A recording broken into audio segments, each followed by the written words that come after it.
A gente está escutando falar de reforma tributária. Há pouco a gente falava aqui sobre as novas condições para importação de produtos pelo brasileiro, pessoa física e pessoa jurídica, essas comprinhas que você faz da China, sei lá o quê, ou empresas importadoras, isso está mudando também e tal. Disso a gente, de novo, pescou o assunto, já anunciando àquela altura também, de novo, que teríamos uma entrevista a respeito. E dentro dessa ideia de que é preciso que todo mundo entenda o que é a reforma. A reforma não pode ser não pode ter uma linguagem só de domínio de especialistas, sejam advogados, sejam economistas, sejam administradores, enfim, ou o próprio legislador que está cuidando disso em Brasília. Isso não pode ficar numa linguagem que só eles entendem, como se fosse uma sentença judicial, quer dizer, que você lê lá, só o teu advogado vai entender, como se aquilo fosse uma reserva de mercado, uma reserva de entendimento. Não pode. A reforma tributária vai mexer na vida de todo mundo e é preciso dizer para o cidadão: mas eu não tenho empresa. Não é isso. Você paga. Não há um brasileiro que, comprando algum produto, possa dizer: eu não tenho nada com isso. Nós temos. Nós precisamos entender o que eles estão fazendo lá. Porque o assunto, dito enfim, entendidos, ele chega no cidadão sem entendimento. E é isso que nós queremos com essa entrevista: traduzir, trocar em miúdos o que está acontecendo e o que vai mudar na nossa vida. Doutor Guilherme de Ferreira, advogado especialista em direito tributário, vai nos ajudar nessa tarefa. Muito bom dia, doutor Guilherme. Bom dia a todos que estão nos vendo e nos assistindo e nos escutando. Eu agradeço pela sua gentileza em nos atender, doutor Guilherme. Muito obrigado desde já. Eu aqui tenho, assim, a gente tem na comunicação, doutor, eu falava agora há pouco, por exemplo, do lado, no direito, por exemplo, há toda uma reserva de interpretação, de entendimento daquilo que vocês decidem ou pedem, enfim, nos processos e tudo mais. Agora, num assunto como esse, que é absolutamente quem banca também a todo e qualquer cidadão, nós precisamos trocar em miúdos, fazer todo mundo entender o que é essa reforma. Então, do modo como até agora ela foi tratada, ainda que não agrade a todos, na média, o senhor percebe se há uma boa aceitação ou não da reforma no estágio em que ela está, hein? Olha, Adalberto, Daércio, igual vocês trouxeram, falando em miúdos, trazendo de uma forma mais simplificada o que é a reforma tributária, o que ela representa para todos nós, né? A gente primeiro tem que entender que a reforma tributária, apesar que foi vendida dessa forma, ela não vem para reduzir o tributo, reduzir impostos. Então, essa não é a intenção dessa reforma tributária. Primeiro ponto é esse: a reforma tributária não vem para reduzir impostos, para desonerar a carga tributária, né? Então, não vem para reduzir os impostos. Definitivamente não é essa a intenção.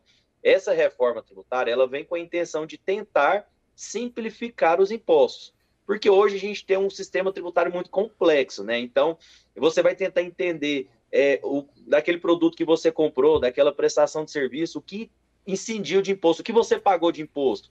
É muito difícil de você entender, porque tem imposto dentro de imposto hoje no nosso sistema atual.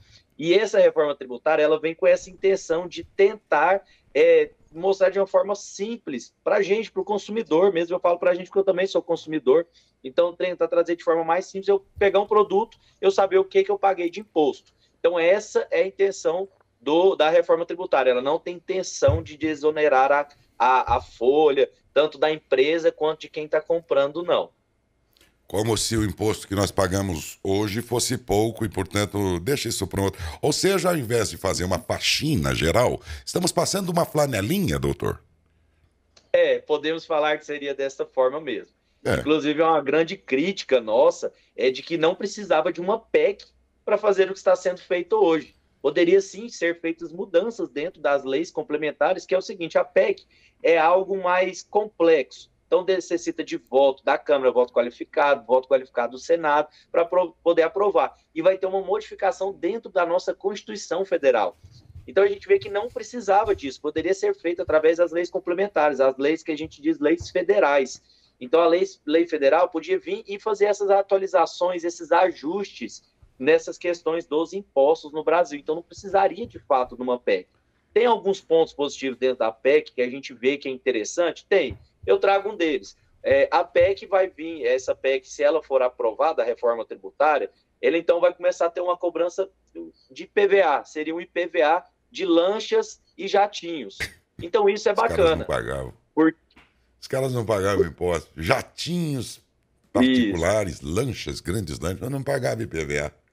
Isso, não pagavam, porque hoje o brasileiro comum que tem um carro ali que às vezes pagou uns 6 mil reais, um carro que está cheio de problema, um carro antigo, ele vai pagar IPVA dependendo do estado, dependendo da situação da cobrança do IPVA do estado, porque hoje quem define são os estados, então vai ter uma cobrança de lanchas, de jatinhos, o que traz uma certa justiça, né? Porque quem tem esse tipo de automotor, né? Esse tipo de...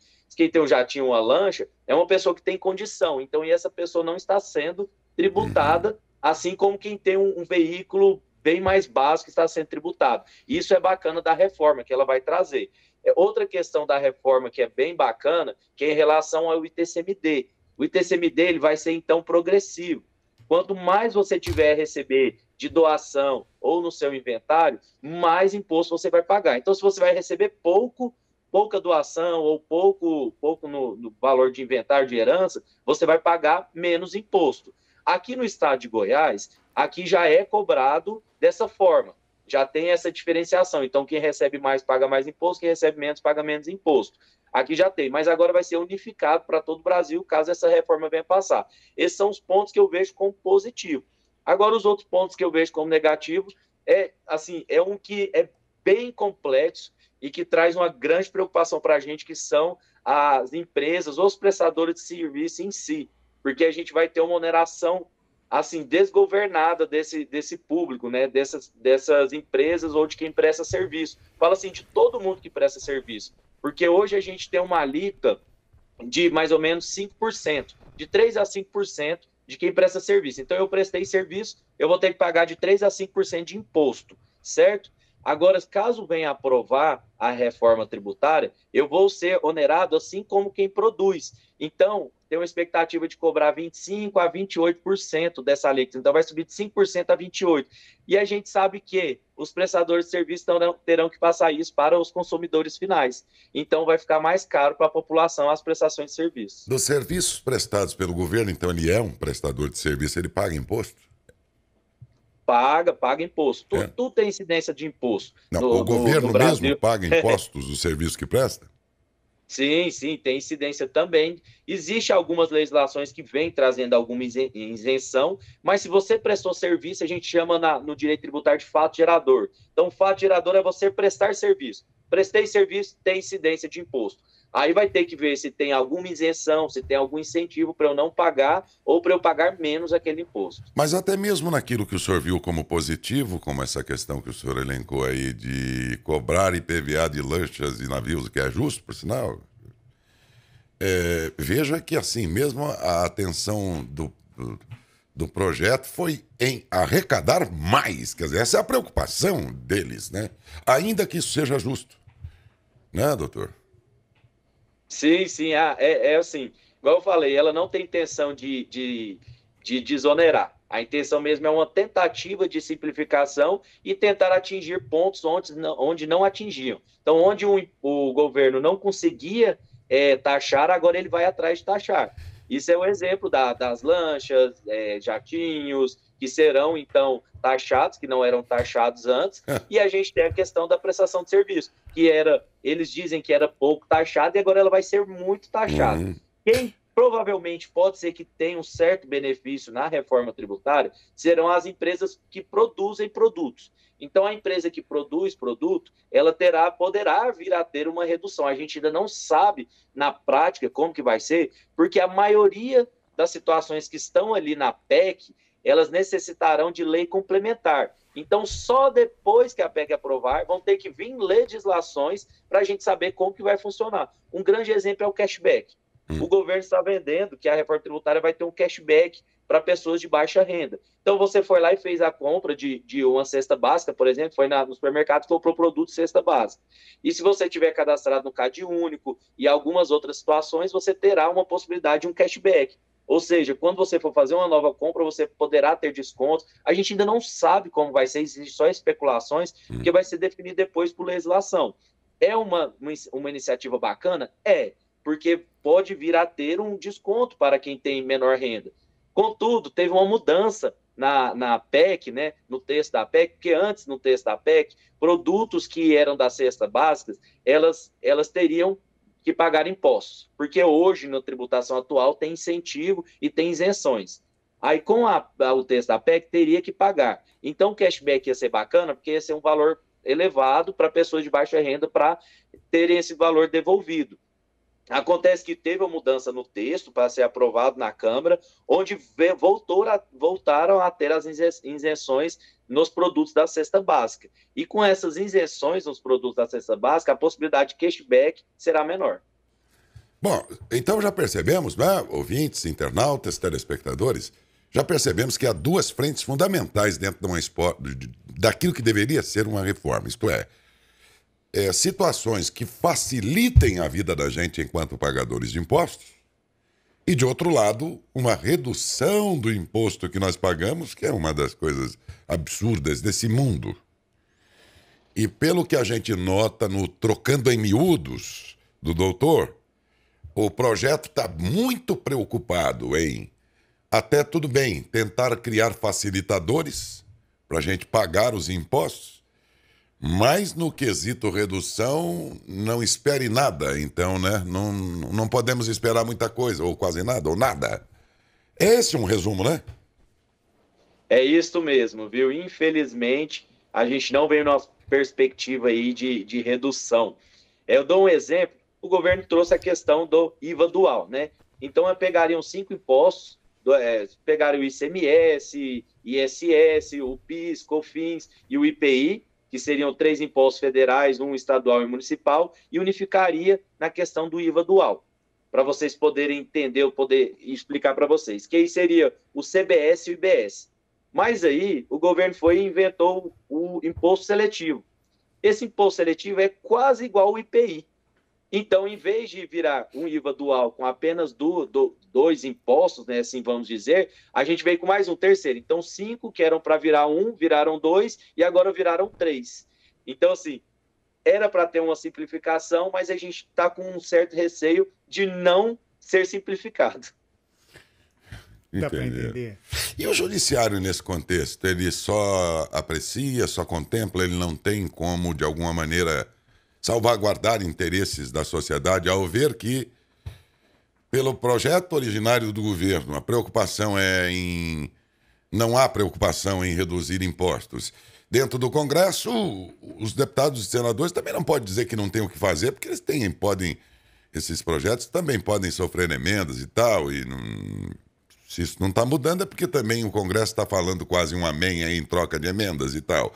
O judiciário, nessa hora, já que estão mudando a Constituição brasileira, o judiciário, além de alguns ministros irem em festinhas dos outros poderes, viajar com um avião oficial junto com comitivas de presidenciais para outras e tal, então parece que nas festinhas eles até se encontram para conversar. Mas e numa situação dessa, o judiciário tá só contemplando, doutor?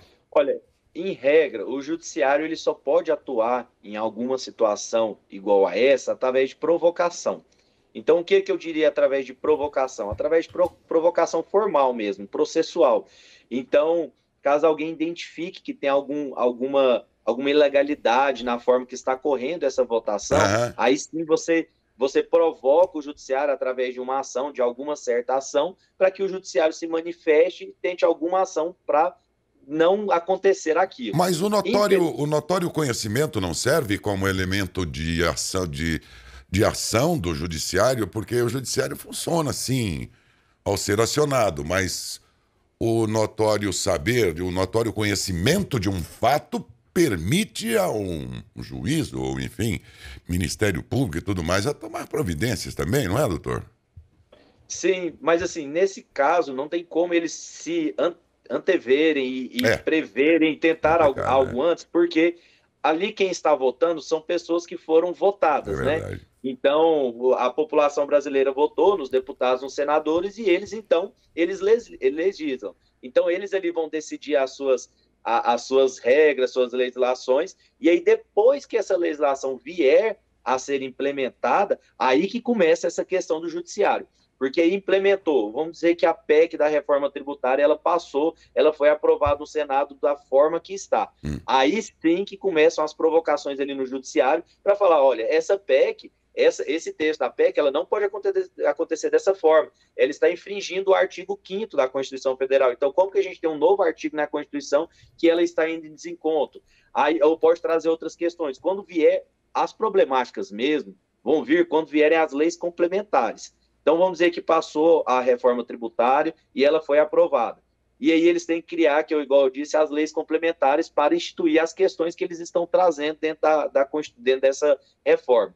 E aí foi aprovado e vieram as leis complementares, essas que vêm eivadas de erros, elas vêm cheias de erros. E é ali que a gente, então, começa a bater em cima do judiciário. O judiciário hoje é cheio na questão do tributário, do direito tributário, por conta de erros, de inconstitucionalidades dentro das leis complementares, que é ali que vem o que mais pesa. Mas sim, o judiciário pode sim ele se envolver e tentar alguma ação, alguma situação para precaver e não acontecer, mas ali estão os nossos representantes, né? Então, os nossos representantes que definem as legislações e que deveriam estar pensando na população brasileira em si no todo, né? Uma outra grande injustiça é aquele piso, aquele valor a partir do qual o imposto de renda passa a ser cobrado do cidadão. E como foram tantos os anos seguidos sem que houvesse uma correção na tabela, hoje o sujeito que ganha um miserê está pagando. E esperava-se há anos, inclusive dos outros governantes, Michel Temer pegou um pedaço da Dilma, pegou o Michel Temer, pegou o Bolsonaro, também não mexeu nisso. O presidente Lula agora também, não sei se há tempo de mudar, quem sabe para o ano que vem, mas o fato é que é uma grande injustiça essa e que precisa de uma correção. Esse aspecto está sendo tratado na reforma também ou não? Não. A reforma tributária ela é único, exclusivo para bens e serviços. Então, ela não vai interferir em renda. Então, não vai ter mudança nenhuma em relação ao imposto de renda, à renda da população brasileira, não. Essa reforma tributária que está sendo discutida agora, ela é apenas para bens e serviços. Bens e serviços seria o quê? Produção de produtos mesmo em si e prestação de serviço. É isso que vai ser afetado nessa reforma tributária. Meus amigos, é isso. É o que tem para a janta. Então, sem esperança. Como nas demais, por sinal, estamos falando de novo de uma reforminha. É o seguinte, estão passando uma tintazinha lá no puxadinho no fundo da residência. Né? É mais ou menos isso. O que estão fazendo. Sim. A nossa grande crítica e a nossa grande tristeza, às vezes, vendo essa reforma, é essa questão, porque não precisava-se de uma PEC, né, de um projeto de emenda à Constituição, que a Constituição nossa é tão importante, né, algo que tem as cláusulas pétreas e tem tantas questões ali importantes dentro da Constituição, a gente não precisava estar nesse movimento, aparenta mais ser um movimento político do que um movimento em si de uma reforma mesmo tributária, porque poderia ser feito o que está sendo feito hoje através de legislações complementares, né? E é isso que a gente questiona tanto, e agora a gente está tentando movimentar e conversar com os nossos representantes, né, hoje no Senado, porque se o Senado mudar algumas questões do texto dessa proposta, então ela voltará para a Câmara dos Deputados. Então a gente tem essa esperança de que os senadores se sensibilizem e vejam esses erros que tem dentro da proposta e mudem o texto para ela retornar para a Câmara para ter uma nova votação. 40 anos depois, meus amigos. É o que tem e que está sendo chamado de reforma, é o que está aí. Quer dizer, nós vamos pensar melhor nesse nosso país aqui, mas pensar não necessariamente como todo mundo pensa, porque também o Brasil tem um pouco disso, né? Quando ele precisa pensar politicamente e tudo mais, ele pensa com 100 milhões pensam de um jeito, 100 milhões pensam de outro. Ou seja, nesses dois lados, de cada 100 milhões, deve ter meia dúzia pensando, que o resto está naquele efeito boiada. Vai junto. Por alguma razão, eu não concordo com o outro, não gosto do cara, não gosto do quê. E aí ele fala que ele soma a metade que é pensante. Porque o meu lado pensa, o lado do lado não pensa. Quer saber? Em ambos os lados tem meia dúzia pensando, o resto está indo feito uma boiada junto. na onda de alguém.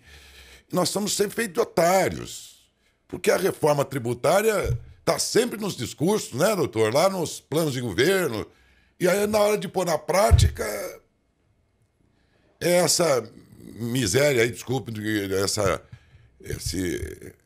é quase um deboche não tratar num país que vinha chorando, reclamando há décadas, que não aguenta mais pagar o quanto paga de impostos. É um deboche você ver que o elemento principal que era reclamado e que doía na economia de um país é o que menos está sendo discutido lá. É doído, doutor.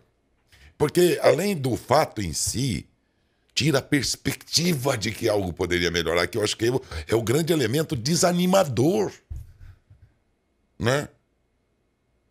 Do pagador de impostos. A gente tinha essa grande expectativa, né, de simplificação. Quando eu percebi mesmo, assim, lendo os textos que vinham sendo apresentados, e eu vi que o governo tinha comprado a ideia apenas das PECs 45 e 110, só para explicar, essas PECs tem 40 anos que a gente vem discutindo essa questão da reforma tributária, né? E aí, em 2019, foram apresentadas PECs, né, propostas de emenda à Constituição, e a 45 e a 110, porque tem diversas, mas a 45 e a 110 de 2019 foram que mais brilharam aos olhos do governo, né? E aí, esse ano, eles pegaram essas duas PECs, fizeram o Frankenstein dela, então pegaram uma parte uma parte outra, unificaram e transformaram na PEC 45A, que é a que está lá, que foi aprovada pela Câmara.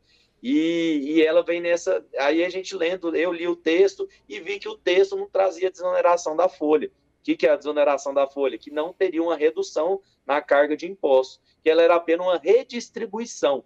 Então o governo fez o quê? Viu onde poderia taxar que não vinha taxando, que a gente até já conversou aqui, viu onde estava ganhando mais no Brasil, quem recebe mais, que é os prestadores de serviços, que são a maior quantidade de empresas no Brasil são as prestadoras de serviços, e eles viraram prestadores de serviços, pagam pouco imposto, né, na mentalidade deles, então vamos onerar mais eles. E aí eu não vi onde que o governo conseguiu desonerar alguém, né, dentro desse sistema brasileiro, o que ficou muito ruim para a nossa perspectiva, para a minha perspectiva. E aí a gente vem na questão da simplificação, né? E aí pensei, né? Vai simplificar, bacana, vai ser muito legal simplificar os nossos impostos, né? Mas aí a gente criou IS, né? Que é um imposto seletivo, que é um imposto a mais, né? Que na perspectiva era para ser 1, viraram 3. E falaram que não ia ter imposto. A grande crítica é que hoje o imposto ele faz parte da base de cálculo. Então, quando você pega o valor final, tem tanto imposto embutido que você, às vezes, fica até difícil de você destrinchar quais impostos foram pagos. E eles falaram que isso não ia acontecer com essa reforma, que ela ia ser mais simples. Você comprou um produto e revendeu, você ia pagar imposto só em cima do seu lucro bruto. Essa era o que eles trouxeram. Mas aí aparece a figura do IS. O IS vai fazer parte vai entrar na base de cálculo, ou seja, vai ter um imposto embutido ali, não vai ser mais só sobre o lucro bruto da empresa para poder calcular o imposto. Então a gente vê que também não pode ser que não simplifique da forma que a gente pensou que ia simplificar, né? Doutor, acompanhando aí o que o senhor está falando, desde o início da entrevista, a gente ouvia alguns deputados falando a respeito dessa reforma tributária que seriam extintos aí alguns tributos. Então nós imaginávamos que não iriam mais pagar esse tipo de tributo. Mas o que a gente está percebendo aí que só unificou, como o senhor falou, o PIS, o COFINS, o IPI, que são os tributos do governo federal e alguns também do estadual, né, doutor? Só unificou, esses impostos vão continuar. Sim, só unificou. Unificou e tirou o poder dos municípios e dos estados. É porque, assim, os estados e os municípios, a maior arrecadação do município é o ISS. Uma das maiores arrecadações dos estados é o ICMS. E uma das maiores arrecadações do governo não é o PIS, COFINS e IPI. São outros tributos, inclusive o tributo de renda, que é onde o governo mais recebe.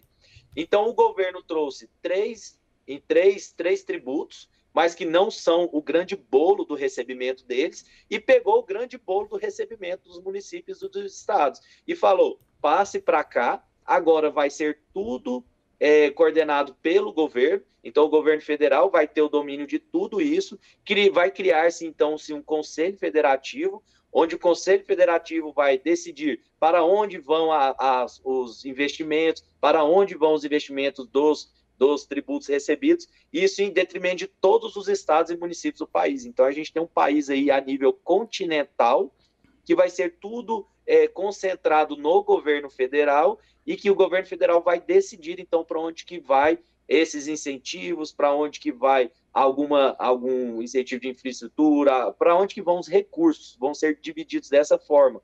Hoje não é assim que acontece. Hoje, aqui em Goiás, por exemplo, que a gente tem Rio Verde, que é um grande polo aqui de agronegócio, Rio Verde, ele tem uma grande incidência de ISS, o ISS, o recebimento dele é muito alto. E esse ISS é revertido dentro da própria cidade, porque a cidade ele geriu e fez essa renda, e esse imposto é revertido lá. Com essa reforma, o que ele recebe de ISS, que vai virar o IBS, esse IBS vai para o governo federal, e o governo federal vai decidir, então, a sua redistribuição. O que é a grande crítica dos governadores e dos prefeitos, porque eles ficam com medo de ficar na mão do governo federal por conta dessas decisões, e eles ficam com medo de perder os incentivos que tem, e aquelas empresas que estão ali na cidade, no estado ou no município, que estão ali tanto gerindo emprego, eles estão gerindo renda ali para aquela região, eles ficam com medo dele se afastar, porque às vezes pode ser que esse Conselho Federativo não invista tanto na cidade, apesar da cidade render muito. Doutor, a reforma fala que para o consumidor, principalmente de baixa renda, terá alguns itens que terá benefício para o pessoal de baixa renda, para o consumidor de baixa renda. O senhor falou da cesta básica, também fala da reforma dos remédios, combustíveis e veículos. Isso vai acontecer? Qual será a melhoria? Sim, existe essa previsão dentro da PEC, mas tudo vai ser regulamentado posteriormente através de leis complementares. Então, a gente tem que esperar de fato a lei complementar para a gente saber como que vai funcionar, mas existe já previsto na PEC uma redução no imposto de medicamentos, redução do imposto em transporte público, o que é focado para pessoas de baixa renda. E existe aquela possibilidade do cashback, né? E eles vieram com a isenção também de produtos que estejam integrantes da cesta básica, para que a cesta básica não tenha um salto, né? Teve um estudo feito pela Associação dos Supermercados do Brasil, onde se não tivesse essa isenção, que era o primeiro texto, né, antes da mudança que aconteceu de última hora lá dentro da Câmara, eles não tinham a previsão de isenção dos produtos da cesta básica. E aí tinha feito uma previsão de um aumento enorme da cesta básica, que iria levar as pessoas de baixa renda a ter um grande problemático, porque eles justificavam através do cashback, né? Não, a pessoa vai ter o cashback, mas para você ter o cashback, você tem que pagar. Você pagou e você vai ter o cashback. Será que as pessoas de baixa renda teriam condição de pagar? Então, eles colocaram a isenção, voltaram com a isenção dos produtos que integram a cesta básica, o que é muito interessante para as pessoas de baixa renda. E eles vêm com essa questão de redução de alíquotas, né? Quando a gente fala redução de alíquota, é redução do imposto de medicamentos, redução do imposto no transporte público, o que é focado nas pessoas de baixa renda. Bem, doutor, vamos aguardar então, né? Tem muito chão ainda, tem muita água para passar embaixo dessa ponte. Doutor Guilherme de Ferreira, advogado especialista em direito tributário. Doutor, muito obrigado, muito proveitosa a sua participação aqui no nosso jornal. Agradeço de coração pela sua participação e desejo um bom dia. Eu que agradeço, um bom dia a todos. Conversamos com o Dr. Guilherme de Ferreira, advogado especialista em direito tributário, sobre a reforma tributária que está acontecendo. Já passou pela Câmara dos Deputados, agora está no Senado. E a previsão é que seja votada até o final do ano.